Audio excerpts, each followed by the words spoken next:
This week's episode of the Deck Chair and Yumz podcast is brought to you by Patreon.com. If you are not a patron, why are you not a patron? The reason we're doing this is because we love you, we need you, and Mickey's not here. So if you go to Patreon.com/Deck Chair and Yumz, you'll see a load of exclusive content, as well as maybe a very special event this summer. You heard it here first. Nev, play the fucking intro.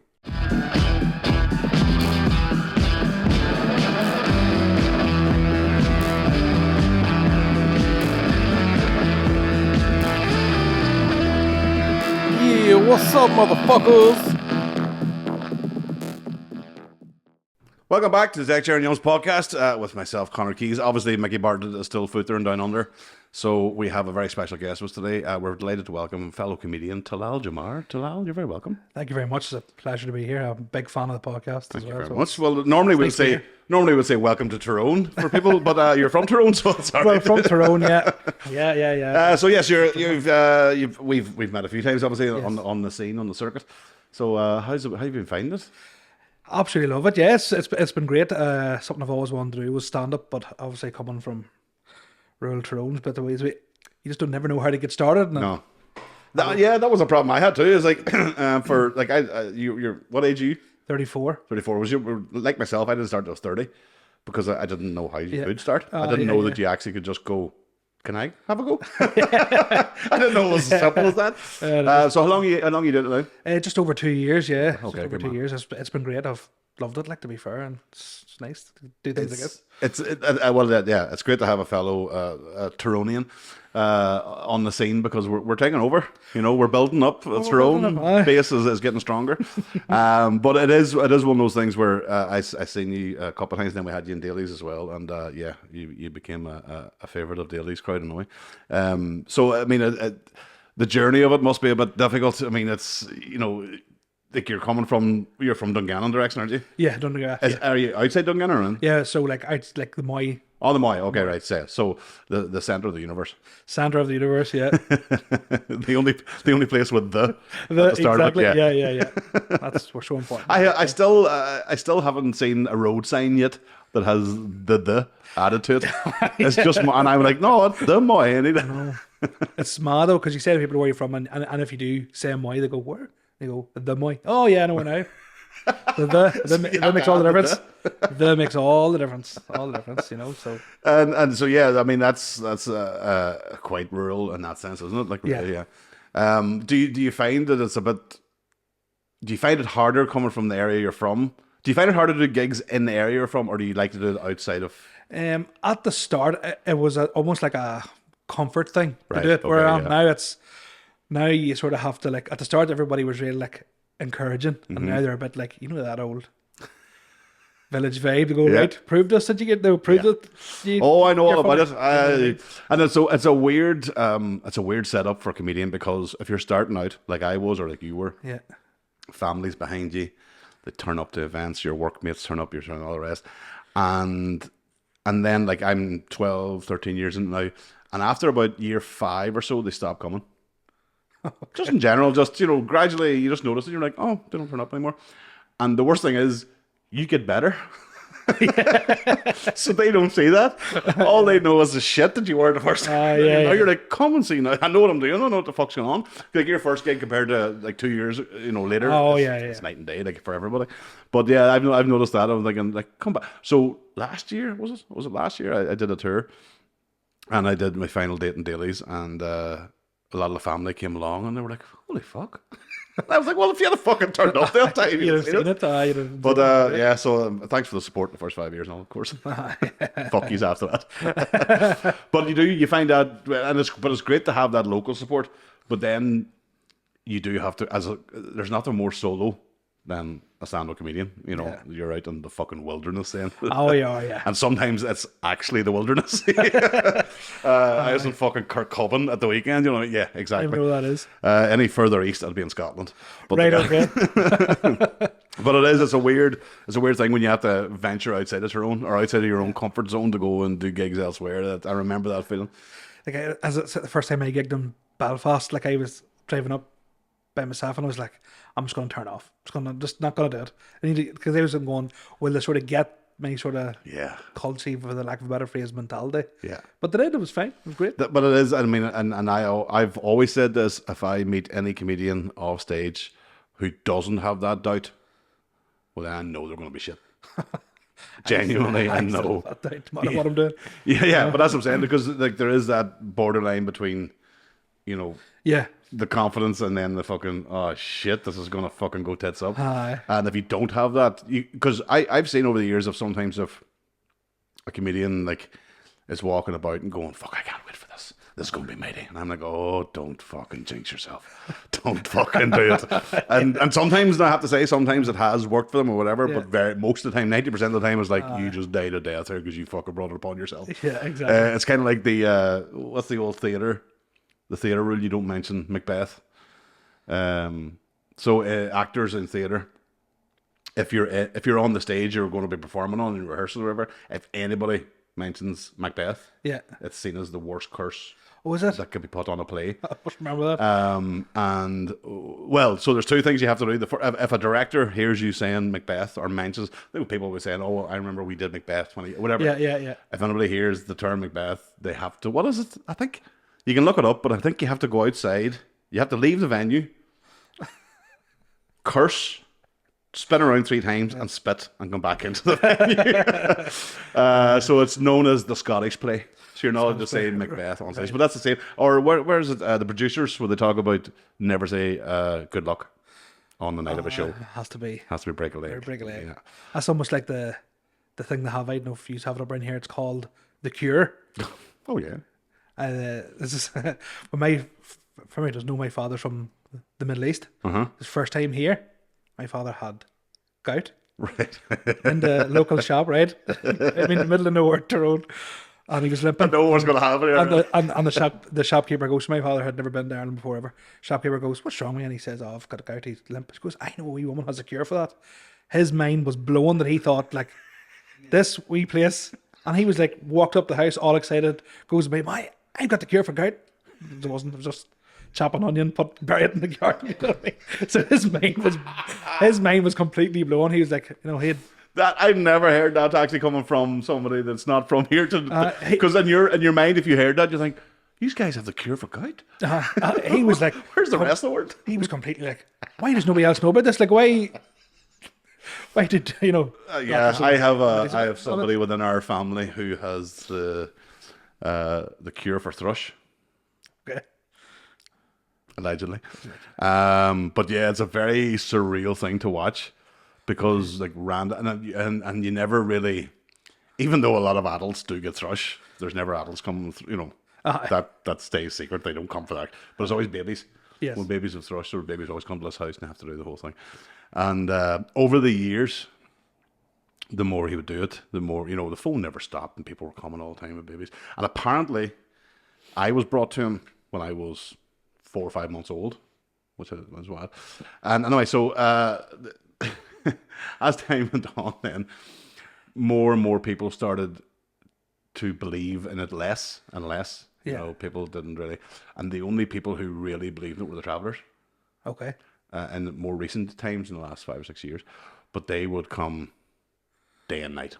Oh, I look in the 2:30 in the morning, they'd be knocking the door, stand with baby. You know, they just wanted to get this. You know, because in their head, their belief is we need to get this child a cure. You know what I mean? Forget about medicine. Let's get this. Let's get this old man to pray over this child 3 times. So, and it got to the point that it became so intrusive on their life. He started doing it over the phone. So you can ring up now for the thing. So you'll be sitting beside him, next thing the phone ring. Right, ring back tomorrow, same time. So it had to be done 3 days in a row. You had to ring at the same time, and then he says something, and then, you know, whatever. My argument to my family was always like, well, yeah, because after the 3rd day, medicine kicks in. Yeah. But he gets all the credit. But the cures, that's a weird thing. And, you know, I don't know how, they go back hundreds of years. Like, I don't think it's a serious, it was a serious business back in the day.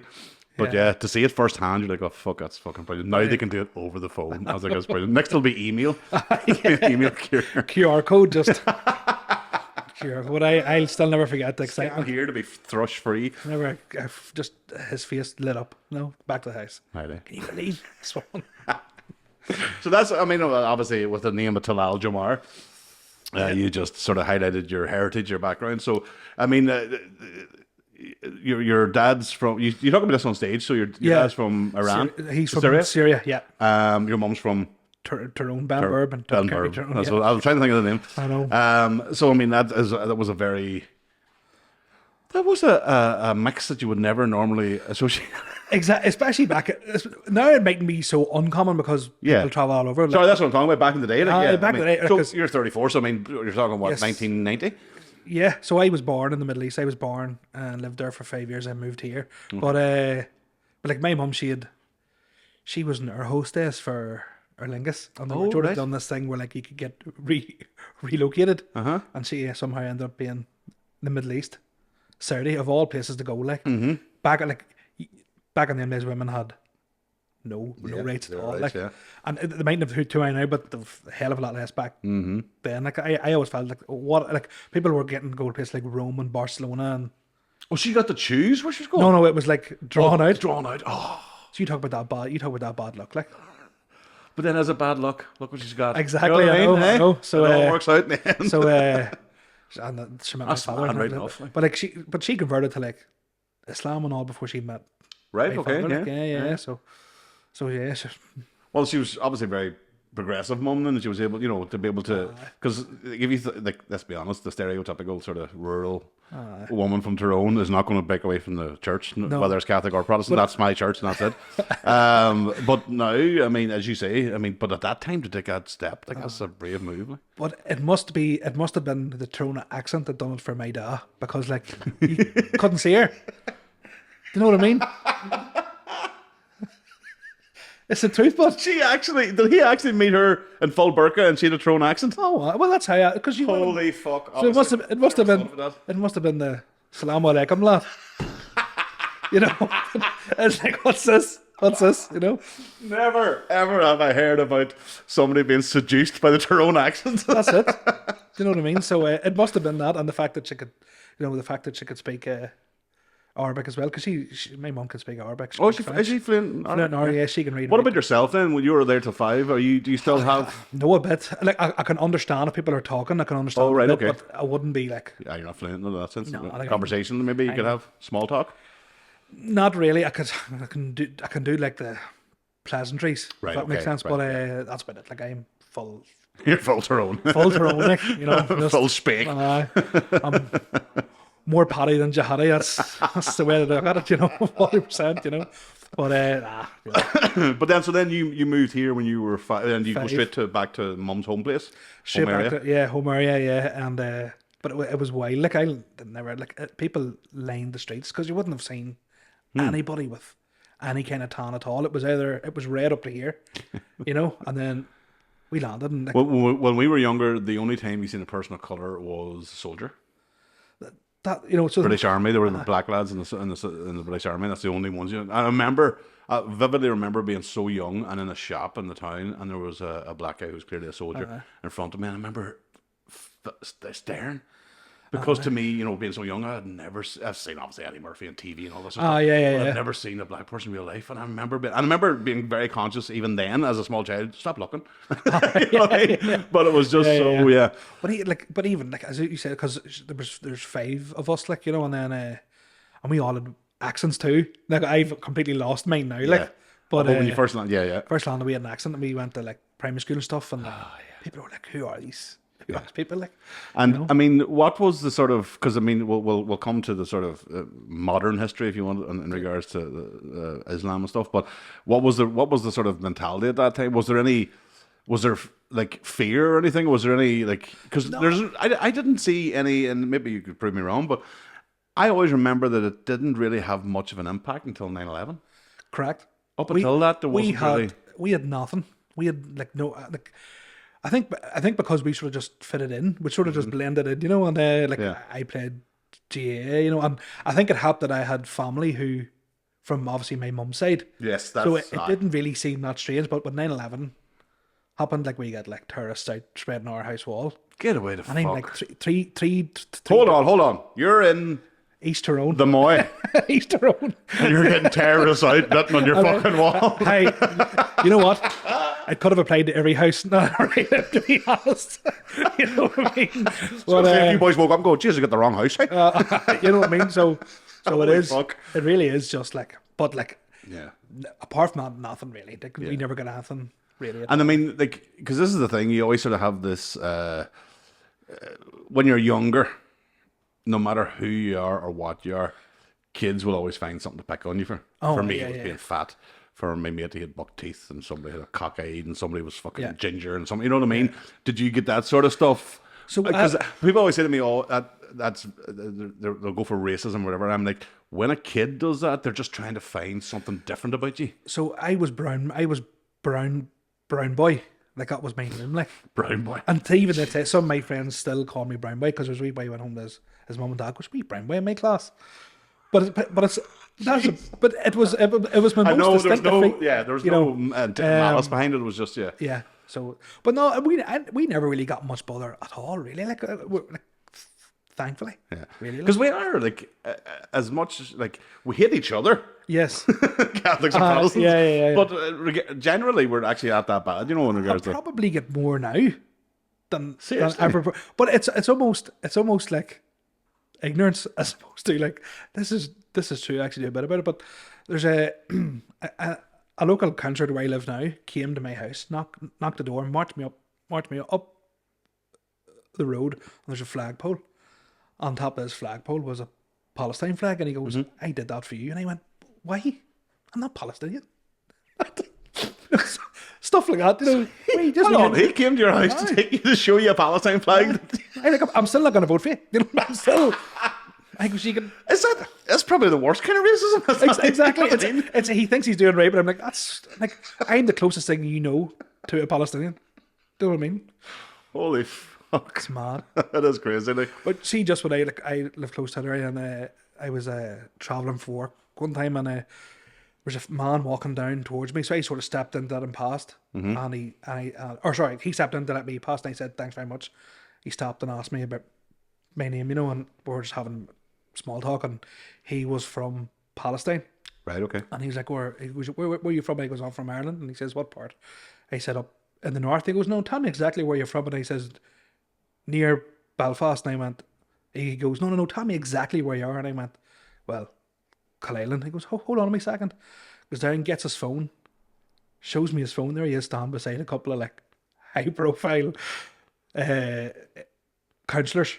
Right. At a Free Palestine march. And he goes, I know all these people. And I'm like, holy. It's mad, isn't it? And he sits down on the plane, like, and then so I'm sitting going, fuck, I don't want anything to do with this guy, because he's sitting going, you need to be helping the cause, and I'm going, I don't care, like, I don't care, like, and as I was sort of with the plane lands, you sort of everybody stands up to get their bags, you just shout up the plane, chuck here, lad. I'm like, nothing to do with any of that. I don't care about any kid in terms of my imagine mad, like, I know, like, I'm just like.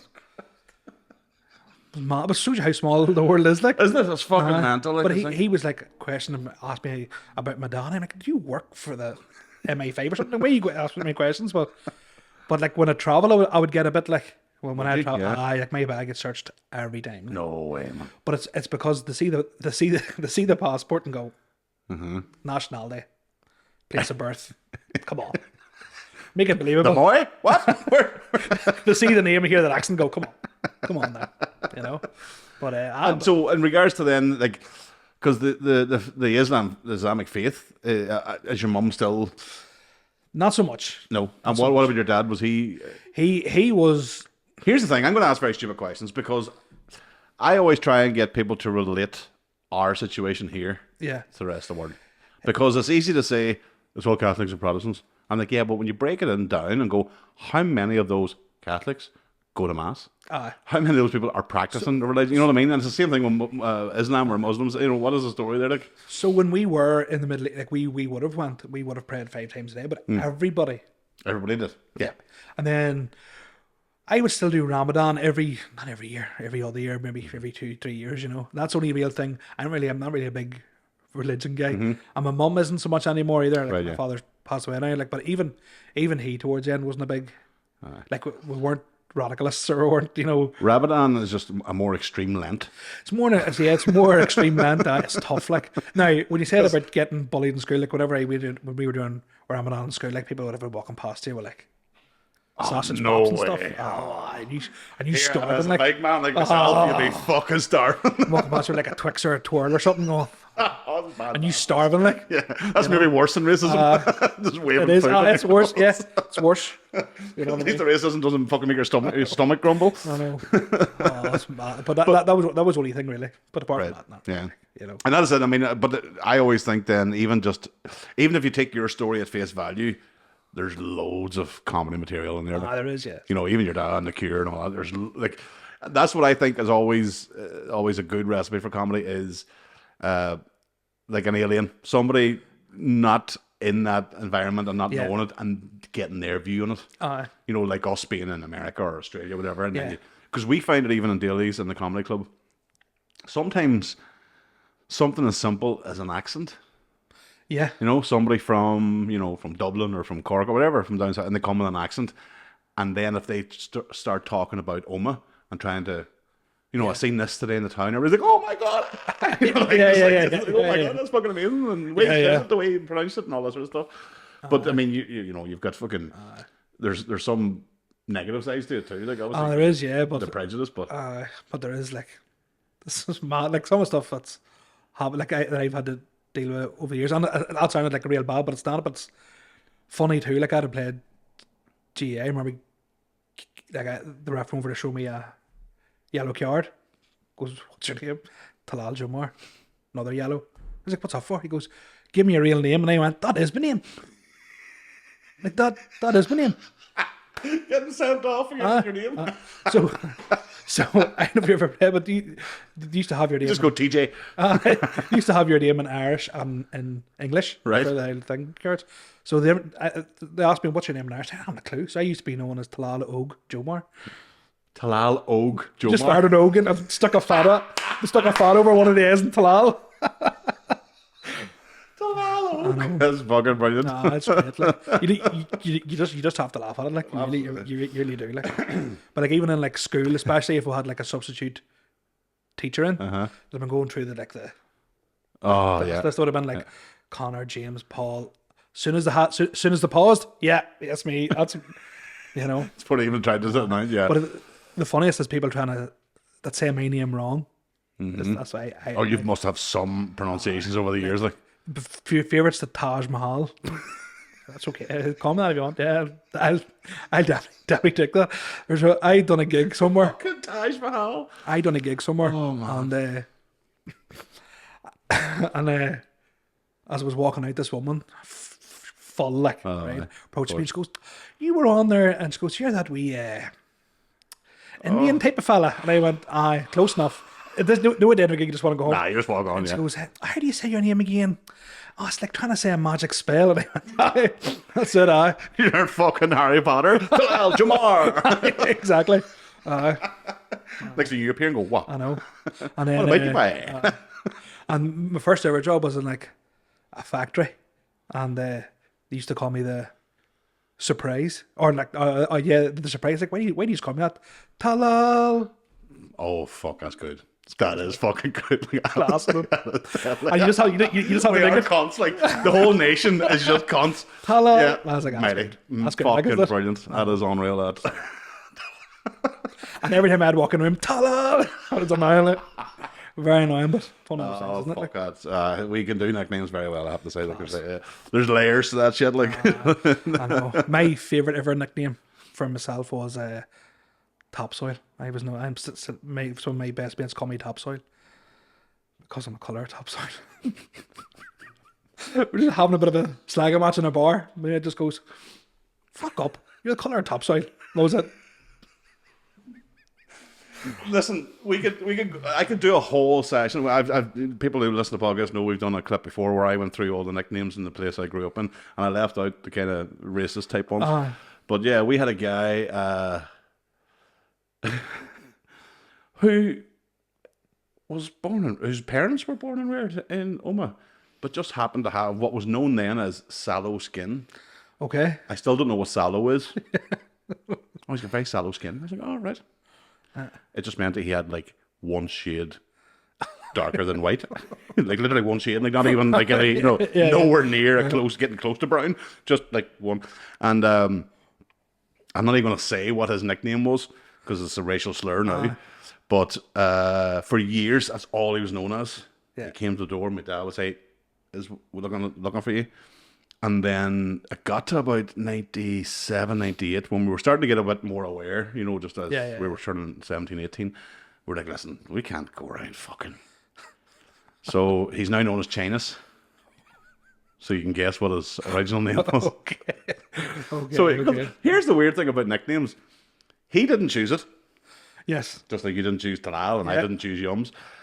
He was only ever referred to as that.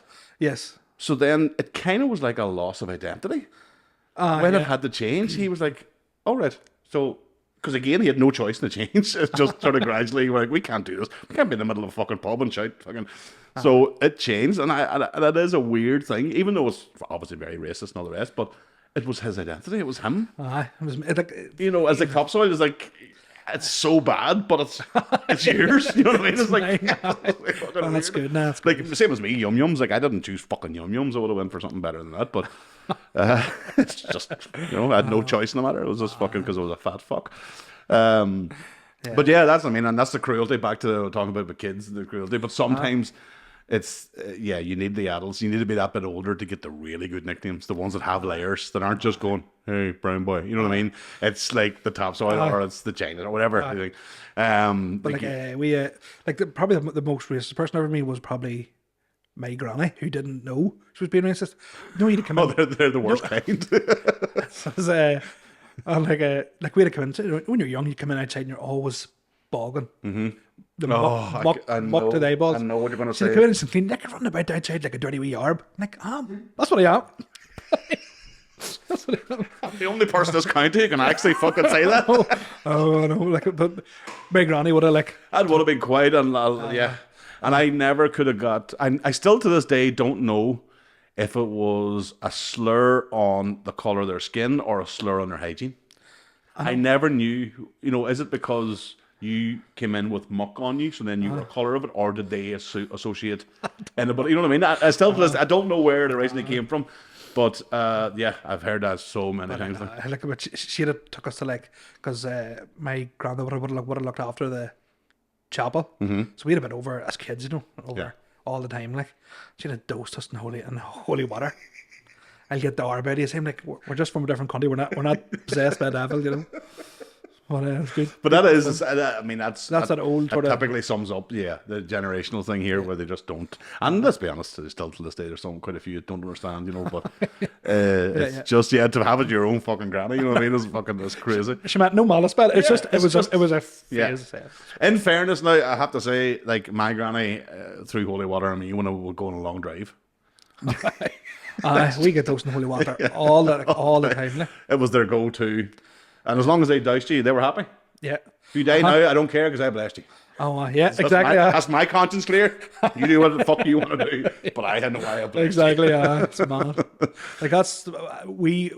I found the cultural differences at the start. I was only 5, 6 when I came over here. So I wouldn't even have known that many, but I still found it so weird. Must have been crazy. And I have family members who, my cousin who's the same age as me, she had the exact same story as you, except they went to America.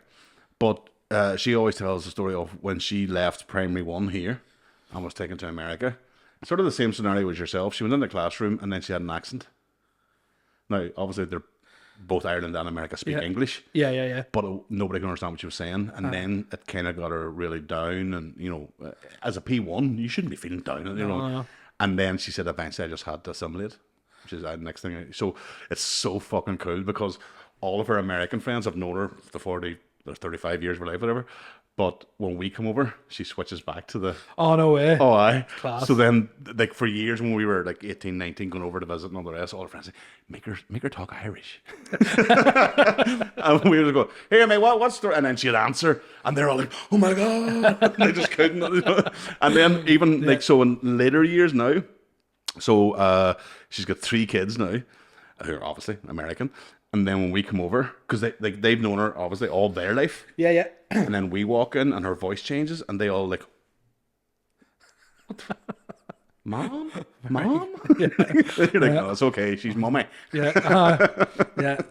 But so that was the same thing. Did you feel then you had to sort of adapt quickly to try and get, because you would have been left out of it, obviously? Because like we'd have answered everything like yes or no. Within about 2 weeks, we were going aye or no. Aye.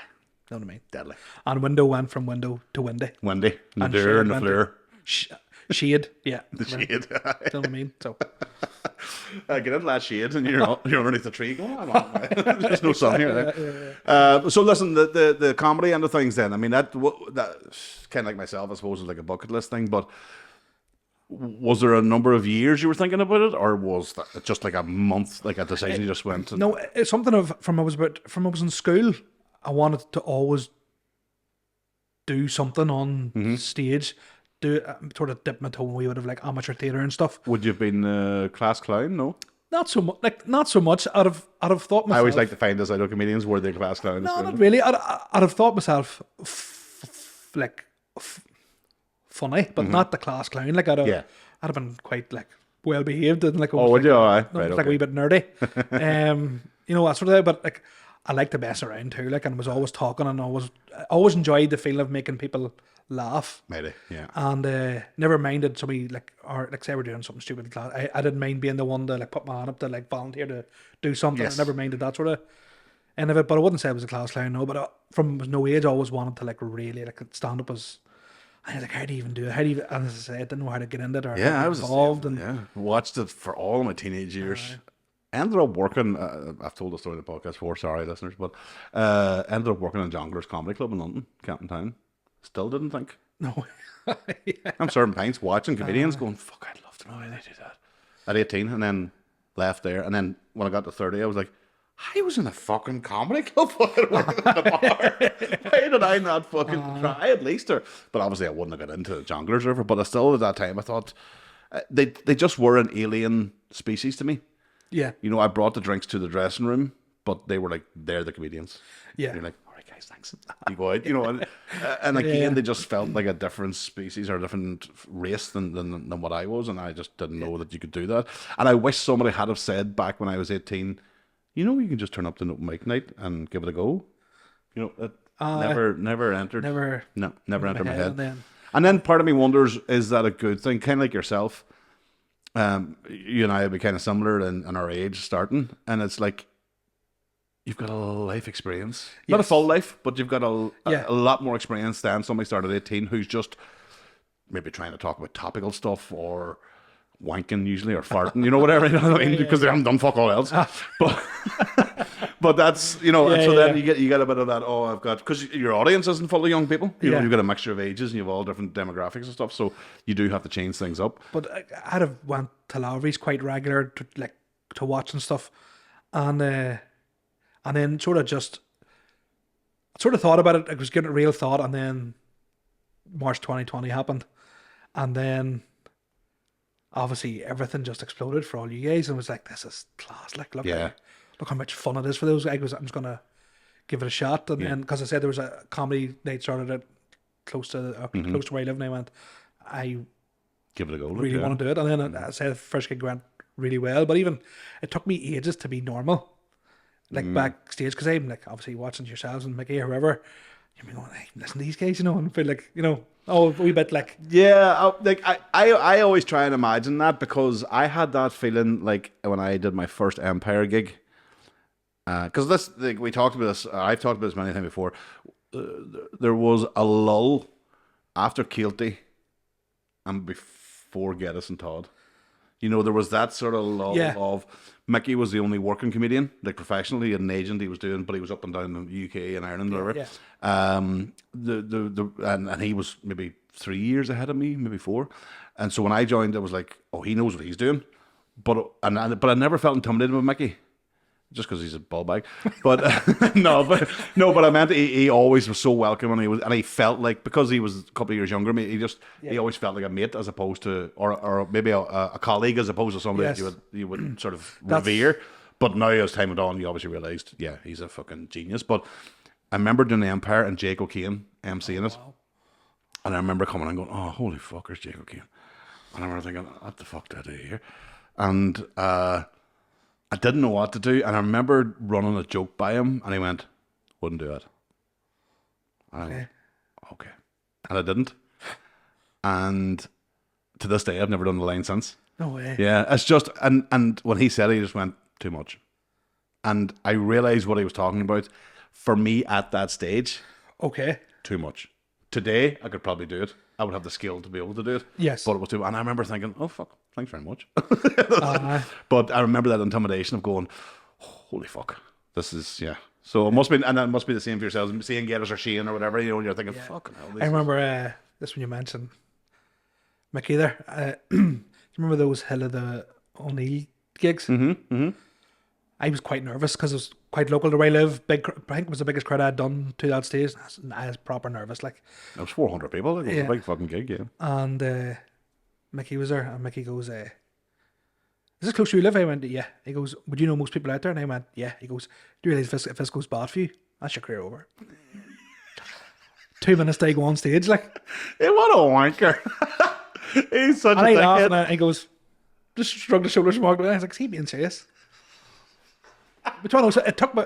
I don't know how he done it to like take my mind off me being nervous.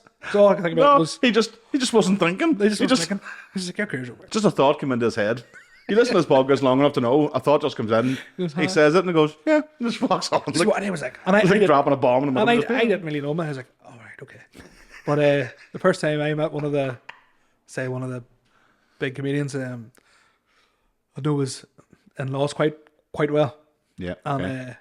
he had just done the SSE, and his brother-in-law, me and him played in the same football team, and I was collecting him to go to a match, and his brother-in-law said, "Come on in the house," and there he was sitting at the table the night before I had seen him, Right. and his mother-in-law goes, "Well, tell him how he was at your show last night," and the comedian goes, "Well, what did you think?" And to this day, I always think he's judged me on this one word that I used, and I was like, "Right, I'm going to try and be cool here."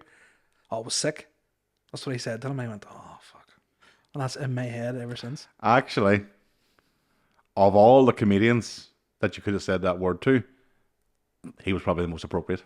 I don't know. Yeah, he's probably the only one who actually would use that term in his fucking vernacular. And I don't want to say it. And people listening will go, "I wonder who it is," but I'm sure they'll figure it out. know, But yeah. and to this day, I've always been like, "Oh, It's amazing them things. I mean, I've told a story many times about asking Dylan Moran for a selfie at the the stand, do the Red Raw. It was like their open mic night. He was popping in to do 10. Just I'll never forget that. I'll never forget. So anyway, I asked him for a selfie, and he was like, "Sorry, Connor, don't do them." And I was like, "Oh," and I just want to curl up and die. In fairness to him, he stood and spoke to me for 10 minutes. We chatted. South and all that. He was lovely, really nice, but it's just that's his sort of golden rule. Yeah. And I don't ask comedians. I never fucking ask for a selfie of anybody. Like he was just so important in my life. I was like, I gotta have. Like, It's amazing. So doing that Red Raw, I'd never done it before. This was maybe, I don't know, 8 years ago or so. And have you ever done the stand or been over the stand yet? No. No. You know, so we get a chance to go and do the Red Raw. So it's quite good actually. But it's an open mic night, but it's their open mic night. So the guy's coming in, the showrunner, and he's got the running order, and he's like, "You're on here, whatever." And then as if he was just talking about the caretaker. He was like, "Oh yeah, Dylan's popping in for 10 at the end, but then the MC will be back on at the end." And he just walked out, and there was like 6 open mic comedians going, "Did he just say Dylan?" And then we're like, so then he came back and we're like, "When you said Dylan there, who?" And he was like, "Dylan Moran." And I was like, it's mad. so the other guy who was there, he was a young Scottish fella. He's like, "Oh my fucking god, I fucking love Dylan Moran. Oh my god, oh fucking hell." And I go, "I can't wait for this." And he get up, man. Never forget it.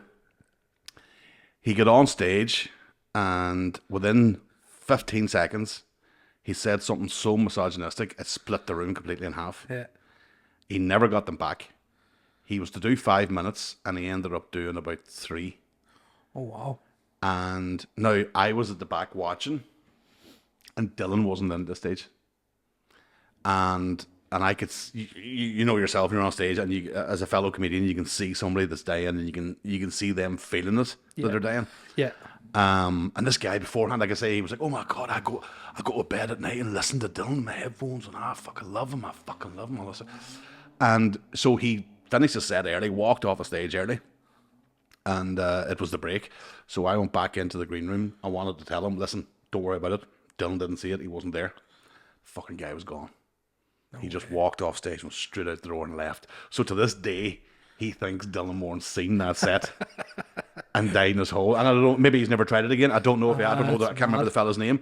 But all I wanted to tell him was, "Don't worry about it," because the line was so. It was misogynistic, but it was trying to. You know, when somebody's new to comedy, they don't have a skill to deliver something misogynistic without, with tongue in cheek.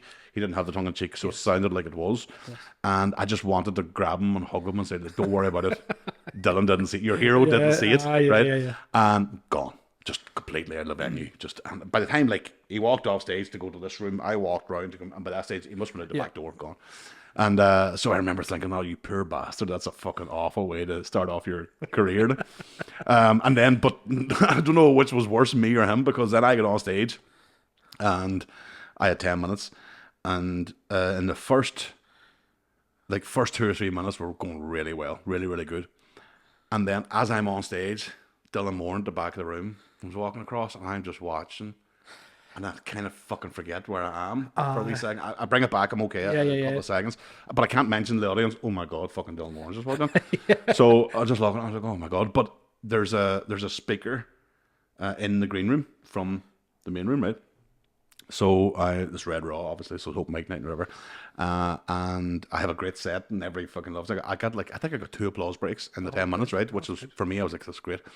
And I come walking off stage and walking through, and Dylan Moran's the first man at the door, waiting for me. And he went, "How long are you doing this?"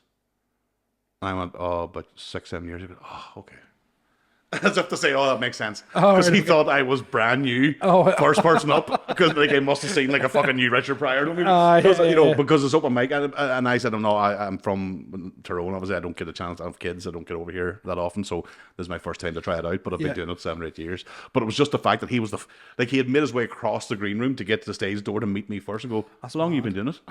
That's a good. That was a good. And I was like, "Oh, that's a compliment that it went well." But he was sort of shitting himself, going, "This couldn't be somebody's first time," you know what I mean? Because of Red Raw. But I remember that, and I remember thinking, and that's when I got the courage then to ask for this. I've never done it since. I've never done it before. I've met big names that I really liked and respected. So I'd never done it before, but I just thought, wait, he's come and given me that backhanded compliment. I'm chatting to him now. Nobody else is around. Surely I can ask him for a selfie. Oh dear, I don't know if you've ever been refused one before. Oh, you have, yeah. Oh my God, the fucking ground. I just wanted to swallow me up and just take me out of here to fuck. And then I get up on stage and, oh my God, it's just fucking the first 2 lines. And I'm like, they're the best 2 lines I've ever heard in my life. And it was just the way it was so well worded. And basically what the 2 lines were about was, this is probably going to be shit. That's ultimately what I was saying, but he worded it in such a way you're like, "Oh, that's just fucking genius." But so that was my first thing. So you having that experience in the kitchen with that, I can understand that, and that'll hang with you till the day you fucking same as me with the selfie thing. It'll just fucking it'll every so often it'll bubble back up and you go, "Oh jeez, the cringe of it." It is, and every time I see him, I go, "Oh, geez, I know he's thinking about that." And the paranoia gets in. I know this too. He's probably never thought about it since, or even like I say, he's the one act that would probably never. It's just like, "Oh yeah, cool, thanks." But it's one of those things, and that's the joy of stand up, isn't it? Like you've got, there is that, not a hierarchy, because we always say like Shane and Colin and Mickey were obviously quite a few, maybe 2-3 years ahead of me, and then myself and Woodsy and Darren Matthews, and then once we all started, Woodsy probably a year before me, whatever, but we all sort of we all sort of went through the shit together. 2 gigs, the Pav, Empire, that was it. There was nothing else. That's crazy. There was no dailies. Was, as I say, it wasn't really going to go much further. There was no Kiwis. There was no Brickworks. All that sort of stuff. There was nothing. It was just those 2 gigs, and so you were sort of you were traveling up. Like you were going to Dublin. Oh yeah, that's what was happening. You were going to Dublin for open mic nights in shitty fucking venues with even worse MCs. and dying a death. And like yourself, I have a full-time job. I remember driving up the road in Dublin on like a Tuesday night or something, and it's nearly 1 o'clock, and I'm going, what the fuck am I doing? Like, I didn't even get fuel money. Like, that's what I'm you know, saying. no fuel money, tough. and I'm like, I have to work at 9 o'clock in the morning. What the fuck am I? Like, what is going on? You know, you do go through so many fucking questions about yourself. Like, as I tend to like corny here. We're quite lucky. Guys just started around the same time as me.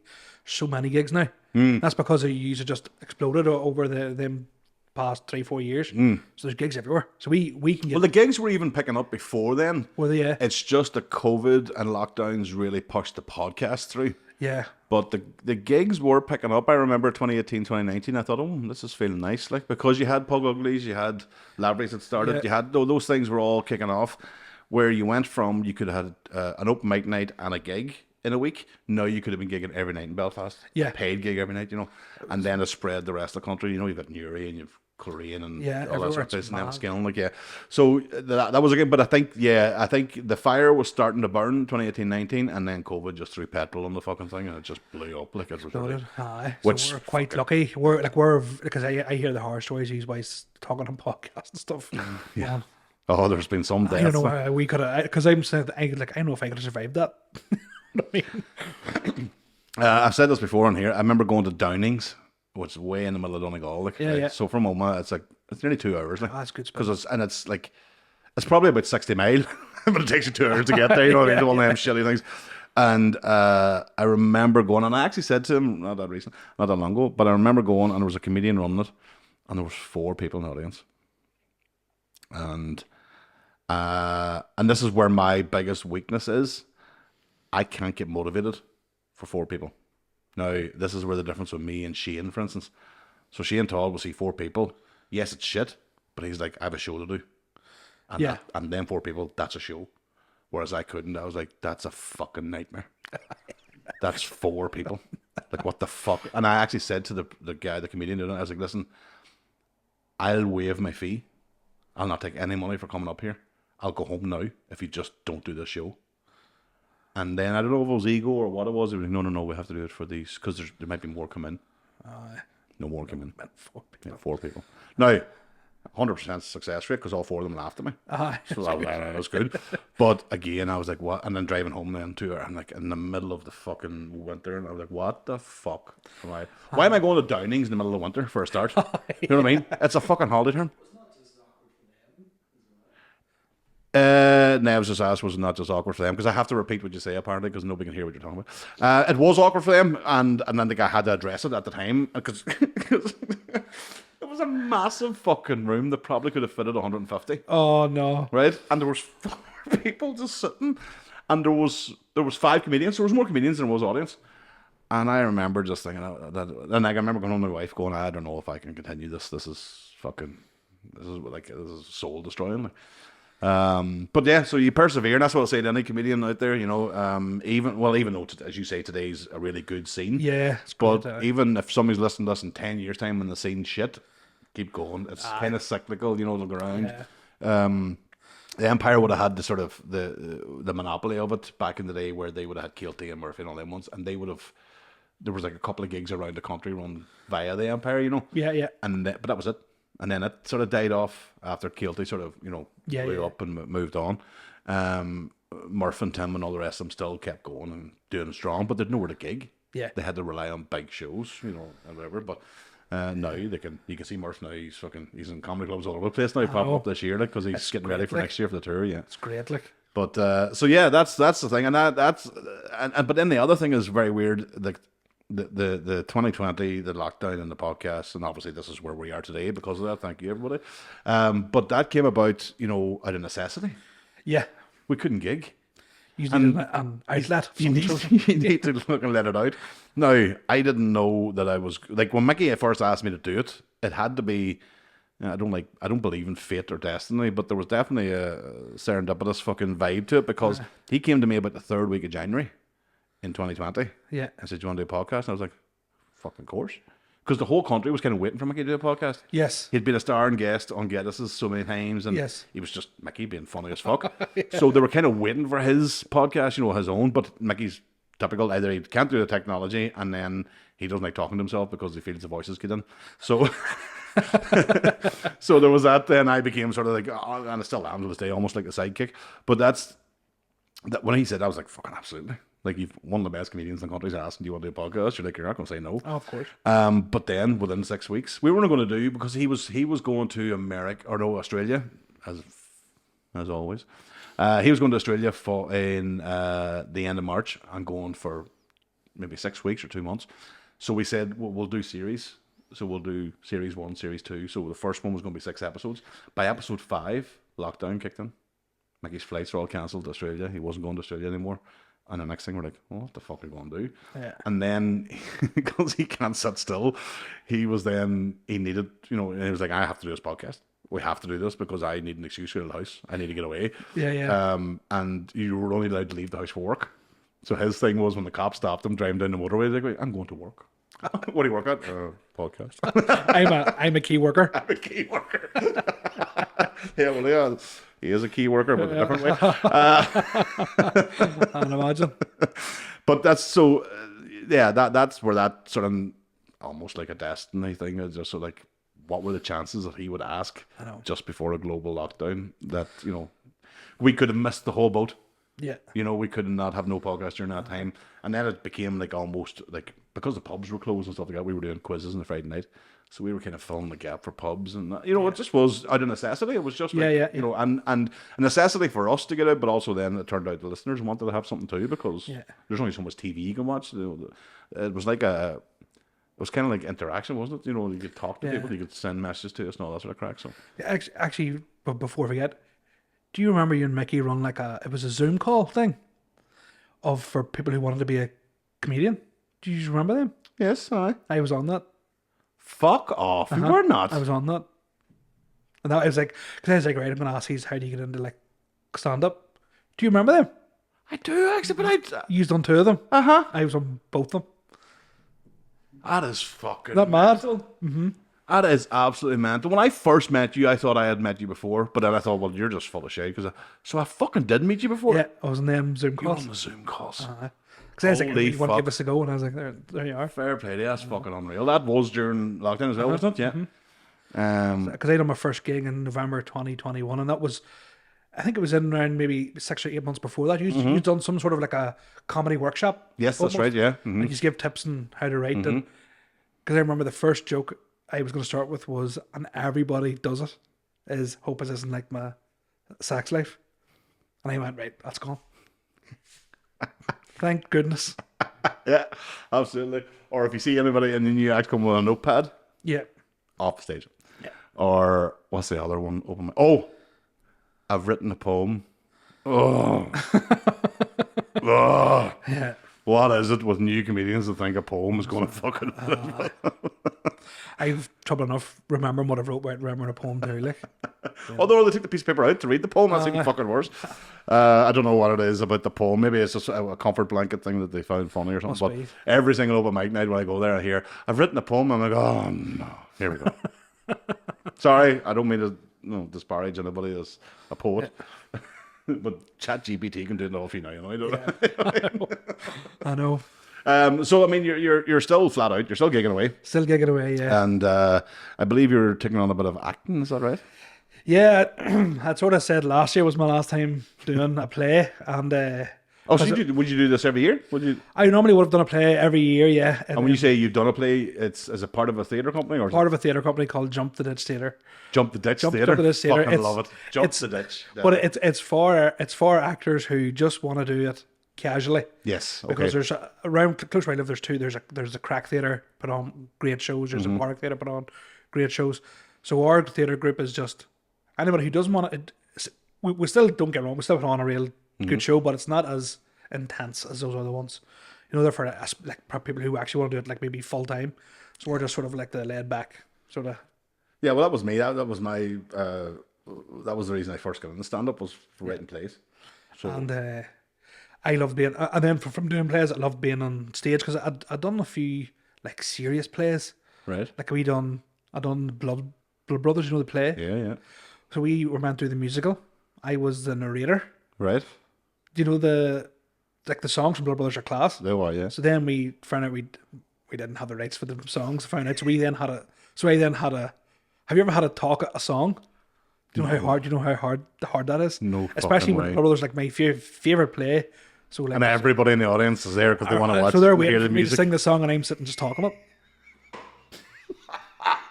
Don't get me wrong. Please tell me there's video footage of that. No, Please tell me. And it's so hard because every so often you hear me trying to get into the rhythm of the song, and I'm like, oh, so.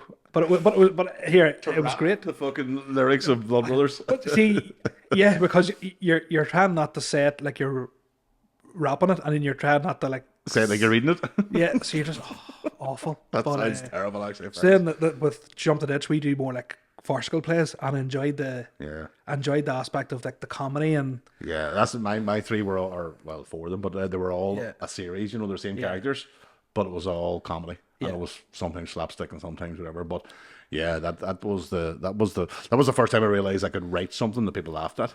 Alright, okay. So when I was on the wings one time, I remember especially there was a specific joke I'd written, and the audience pissed themselves, and I remember going, "Oh fuck."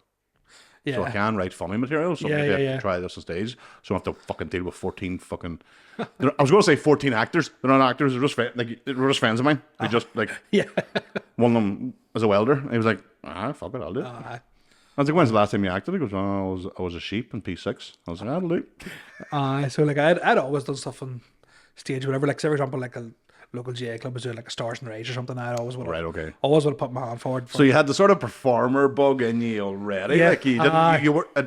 Because sometimes you find, and it was like any creative medium, is the stage presence and the being on the stage is the most nerve-wracking for most people. Yeah. Actually writing funny material and in your head delivering it's okay, but it's actually the on-stage bit is the problem.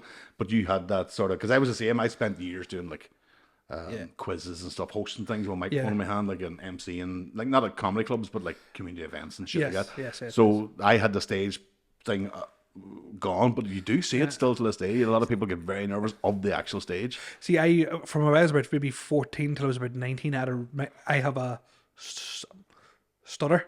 Sometimes it's really bad. But from 14 to 19, I know I was just going through puberty or whatever. It was maybe whatever, but it was really bad. So but when I found myself when I was on stage more and more, it helped me because having a stutter is all about breathing. That's all it is. Yeah. So it helped me slow down when I was talking and stuff, so that's why I would. Because sometimes I had stutter on stage and it ruins a joke. Like it's fucking killer. If you've got a rhythm, do you think then? I mean, do you think you should? I don't know. Do you think if you were on stage that you would announce it? Not announce. I mean, by the way, ladies, no. But I mean, do you think you should talk about it? So then, if that does happen and the punchline's ruined, there's your fucking joke. Yeah. You know, because you know what I mean. It's like because we all do it as comedians. We're all defensive and sort of put a let me self-deprecate before somebody else does. Yeah. When I first started, my first few sets, I always would have said, "Yeah, I have a bit of a stutter thing," and then I was kind of going like, but then. For that set, I mightn't stutter at all. So the audience guess they're lying, like, audience might be thinking he's just doing that for like sympathy, you know. You look at the sympathy vote. Stutter like the amount of people that have hung up the phone on me. Seriously, yeah. But I have a stutter, stoppage, and a stammer. I have all three. Like I was going to say, what's the difference between a stutter and a stammer? So like a stammer is you like say the first bit of a word, or a stutter is you'll that right. Okay. A stoppage is where you nothing comes out. Yeah. It happened to me about 5 or 6 years ago with a guy I'd never met before, but we ended up drinking together at an airport. Yeah. He was a friend of a friend sort of thing, and we all ended up just together, whatever. And there was a round of drinks needed. Two of us went to the bar, and I had never met him. I'd spoken to him, and I said, "Oh, what's your name?" And there was a wee pause, and he said his name, and I won't say it, but he said his name, and I was like, "Oh, did you forget there?" Right. And then he went, "No, I have a stammer," and I went, "Oh my God." I just mean, I'm so sorry. I just, a few pints. You forget your name? No, I have a stammer. And I was like, "Oh, somebody fucking take me out of here quick." But again, he was good. He was a good lad and good about it. And he knew I didn't mean it. But it was just, I was like, what the fuck would you even, why did you even speak? Because like, some people always be like, fearful of like finishing my a sentence, but sometimes I'm like, here, I'm not going to do that. Help me, Help me out out. here. Help me out. Get me out of this. I don't mind. Finish my sentence. You know, well, like it used to be like whenever. But I mean, sorry, I would interrupt you, but I mean, stand up with the speech impediment, you know, that's a fucking ballsy move. Like, you know what it is, and I sort of thought to myself, I want to try it, and if it does get to the stage where my stutter's going to, I'll just, at least I can say I tried it. Yeah. I wouldn't want it to hold me back, you know, sort of way. No, I don't think. I would hate to think that you would give it up because of it. No, I can understand if you give it up because you're dying all the time, which a lot of fucking comedians should do. But I would hate to think it would be that. Because I don't think, especially if you think of 2024 and how accommodating and understanding people are of maybe somebody that has a speech impediment or whatever the case may be. You know, talking about William. William talks about cerebral palsy and stuff like that. I can't imagine anybody would start then having a go. Yeah. You know. Yeah. So I'd hate to think that would be the reason to stop. But even in the build up to thinking about doing this, it must have been playing in your mind. It was. And then does that make it worse? Sometimes it does. Like, but if I have 4 or 5 pints, no stutter or anything. Fuck off. It's gone. Gone. You think it's the other way around? Yeah, exactly. Because you're losing your faculties a wee bit, so you might. But it's, I don't know what it is about alcohol, but it clears it. But there, first comedian I know that has to drink on stage. I fucking love it. It is my first gig. Everybody thought I was going to take loads of pints. Even I thought I was going to take loads of pints. Yeah. And I remember I got a pint and it was like that, shaking, and I was like, I can't even. You know what I mean? Well, I'm glad you didn't, because that is a very, even with any sort of speech impediment, alcohol was never the answer for on stage. I've only ever done one gig with about 5 pints in me. You know when you're just getting to that night stage? And I went to myself, never again. And it went okay, but in my head I was going, nah, that's could have been so much better. You should ask William Thompson and Mickey Bartlett about me last August in Edinburgh. Okay. Apologies to all audience members who were there. Me and Mickey had been drinking from 2 o'clock in the afternoon. Oh, great. Their show was 10 o'clock at night. Oh, dear. And somewhere along the line, between myself, William, and Mickey, mainly me and Mickey, it was agreed that I should MC. Oh, dear. And I was fucking amazing. Right. I wasn't expecting to go that way. Amazing. Until I come off stage and found out I wasn't. You took me on a journey there, Connor. On stage, I was like, this is fucking whoo. So I was to do the normal MC thing, 3 to 5 minutes. Get the people right, you know, usual story. Yeah. And I was like, this is fucking unreal. I can't believe. So I got up. William was on first. Mickey was coming on after it. I bring William on stage. I'm thinking, this is fucking, give me another pint. This is fucking great. And now it's bad when Bartlett says this to you. Mickey went, bit of chewing gum in your shoe. And I went, huh? And I was that drunk. I looked at my shoe. I went, what? And he went, well, you were kind of stuck to the stage there. And I was like, why, how long did it do? And he went, 25 minutes. And I went, that's a great one. And I was like, I genuinely, in my head, actually, towards the end, before I brought William on, I actually thought to myself, fuck, have I done long enough? Jesus, that's how drunk I was. Like, that's what I'm saying. Never, ever. And that's the first time I've ever done it. And it'll be the last time. I will only ever do it in Edinburgh because there was fucking about 15 people there. Yeah. But I remember thinking, what the fuck? It wasn't until, and I was so sure everything was going fine until Bartlett said, well, the chewing gum stuck in your shoe there. I was like, what? 25 minutes I was up. I didn't even fucking know. And Mickey went, and there weren't even 25 good minutes. I can picture him saying that too. That's great. That was class. Because he's painting as well. Yeah. He's in paint mode and he's ready to get on stage. He wants 45 minutes on fucking stage. So here I taking 25. William's on. He's going to get 10 minutes left if he's raging. But yeah, never again. Well, I've done it before on stage where I've had one bottle of beer. I'll take the bottle of beer. Oh yeah, that's me on stage. Because that helps you a wee bit. Sometimes the audience is like, oh, he's drinking, you know. But no, never, ever again. And I should have known him 12 fucking years until, like, I should have known him that stage. But it still was like, because you're out drinking all day, like, I can do that, no bother. Yeah. No. So any comedians out there thinking, I need drink for Dutch courage, do not take it. No, that's the one advice I would give. No, never ever do it. And I've watched so many do it. I've watched a guy at an open mic night, like, I mean, guzzle 4 pints in about 45, 50 minutes before the show. No, man, I need it. And I remember thinking, I was on first, I was opening, and I had planned to leave. And I was like, I'm not leaving now.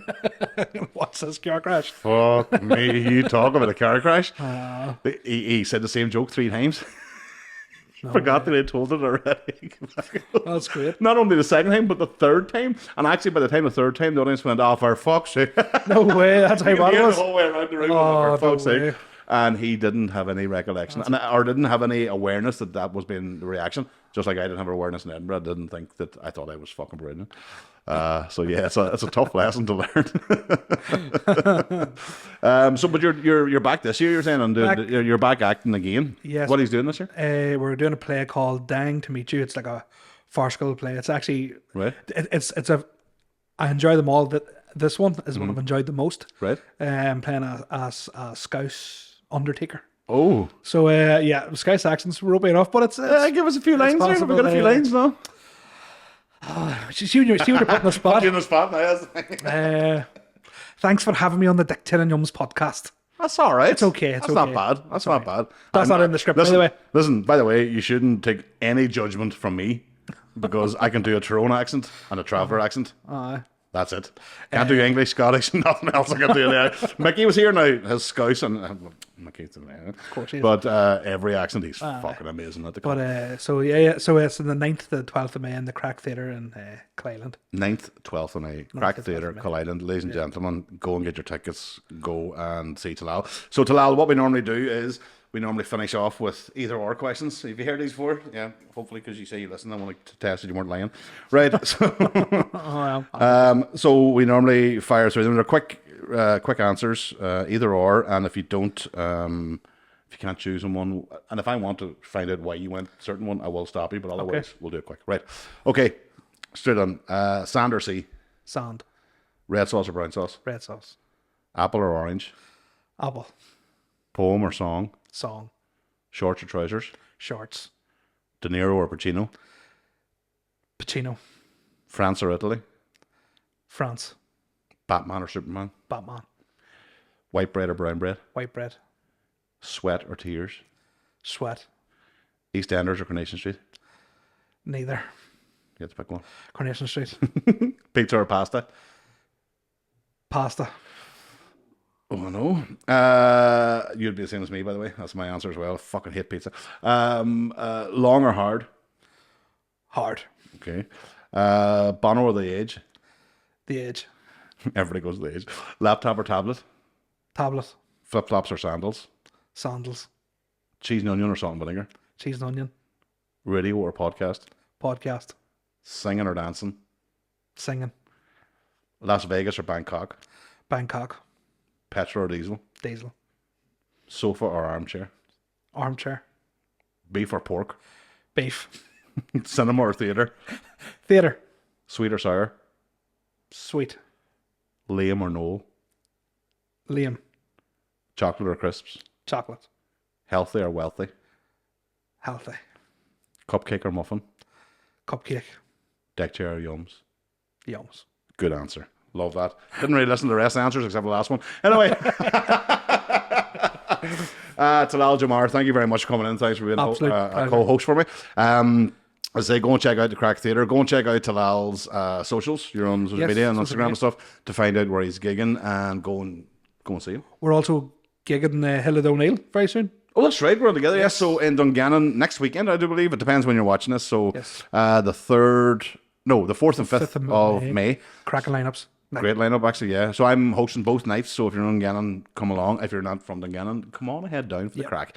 Murphy's on. Murphy's on. Yourself. John Cleary. Cleary's fucking fantastic. Unreal, yeah. Doing it a hurry, Colin Gaddis.